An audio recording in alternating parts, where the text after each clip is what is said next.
Good morning, everyone. This is Ms. S. Kripalakshmi, Assistant Professor, Department of Corporate Secretaryship from KCS Kasinadar College of Arts and Science. In this video, we are going to see Industrial Laws Unit 3, Part 5. Amount and Distribution of Compensation. Under the Workmen's Compensation Act 1923, the amount of compensation payable to the workman depends on the nature of the injury. So இங்கே என்ன சொல்கிறாங்க அப்படின்னா the Workmen Compensation Act 1923க்கு கீழே the amount of compensation அதாவது இந்த நம்ம எவ்வளோ வந்து காம்பன்சேஷன் அமௌண்ட் பே பண்ணுறோமோ அது எதை டிபெண்ட் ஆகி இருக்கும் அப்படின்னு சொல்கிறாங்கன்னா ஒன்று அவங்க இறந்து போயிருந்தாங்கன்னா இல்லை வந்து பெர்மனன்ட் டோட்டல் டிசேபிள்மெண்ட்டாக இருந்ததுன்னா இல்லை பெர்மனன்ட் பார்ஷியல் டிசேபிள்மெண்ட்டாக இருக்கலாம் இல்லை டெம்பரவரி டிசேபிள்மெண்ட்டாக இருக்கலாம்.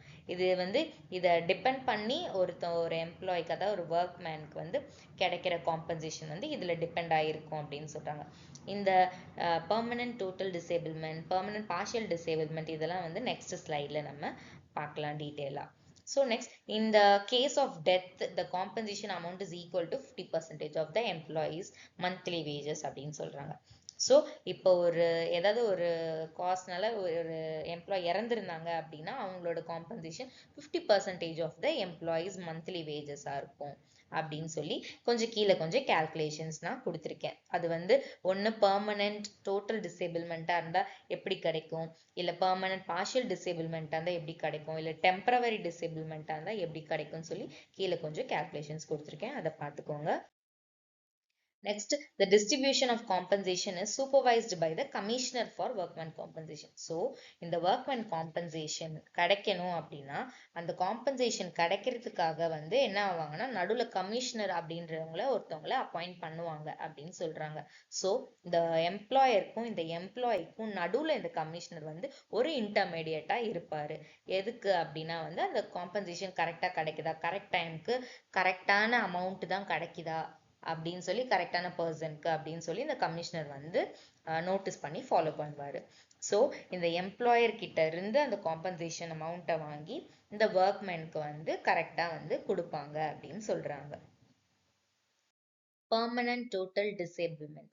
Permanent total disabled means a worker is completely and permanently unable to do any work due to workplace injury. அதாவது பெர்மனன்ட் டோட்டல் டிசேபிள்மெண்ட் அப்படின்னா என்னன்னா அந்த ஃபேக்ட்ரியில் வேலை பார்த்த ஒரு ஒர்க்கருக்கு அதாவது அந்த எம்ப்ளாய்க்கு வந்து ஒரு அடிபட்டதோ இல்லை ஏதாவது ஒரு ஆக்சிடென்ட் ஆனனால அவங்களால கம்ப்ளீட்டாக பெர்மனண்ட்டாக அதாவது இனிமேல் அவங்க லைஃப் டைமில் அவங்களால இனிமேல் வேற எந்த வேலைக்கும் போய் வேலை செய்ய முடியாத மாதிரியான அடிபட்டிருந்ததுன்னா அதை வந்து பெர்மனன்ட் டோட்டல் டிசேபிள்மெண்ட் அப்படின்னு சொல்லுவாங்க. அண்ட் இது வந்து permanent partial disablement அடுத்து. So permanent partial disablement occurs when a workman suffers a permanent injury that reduces his ability to work but does not completely stop him from working. So permanent partial disablement அப்படின்னா என்னன்னா வந்து அந்த worker அதாவது அந்த ஃபேக்ட்ரியில் வேலை பார்க்குற அந்த எம்ப்ளாய்க்கு வந்து ஒரு அடிபட்டிருக்கு, ஒரு இன்ஜுரி ஆயிருக்கு. இதனால அவங்களுக்கு என்ன ஆகும் அப்படின்னா வந்து அவங்களால கம்ப்ளீட்டாக அவங்க வந்து ஒர்க் பண்ணுறதுல ஸ்டாப் பண்ண வேண்டாம், பட் அவங்களுக்கு வந்து ஒரு சில ஒர்க் வந்து பார்க்க முடியாதுன்ற மாதிரியான சுச்சுவேஷன் அவங்க இருந்தாங்கன்னா அது வந்து பெர்மனன்ட் பார்ஷியல் டிசேபிள்மெண்ட் அப்படின்னு சொல்லுவாங்க. இதுக்கு எக்ஸாம்பிள் வந்து லாஸ் ஆஃப் ஃபிங்கர், அப்புறம் நம்மளுக்கு இந்த ஃபிங்கர் வந்து சில பேருக்கு ஒரு விரலே போயிடும், அந்த மாதிரியான இன்ஜுரி. இல்லைனா வந்து சில பேருக்கு ஒரு கண்ணு வந்து அடிபட்டு ஒரு கண்ணு வந்து தெரியாத மாதிரி போகும், இந்த மாதிரி.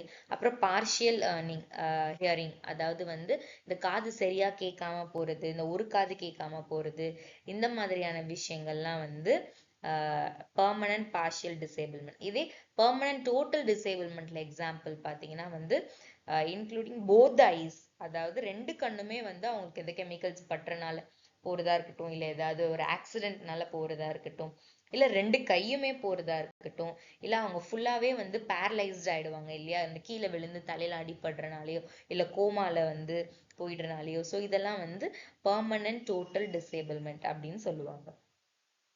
தேங்க்யூ.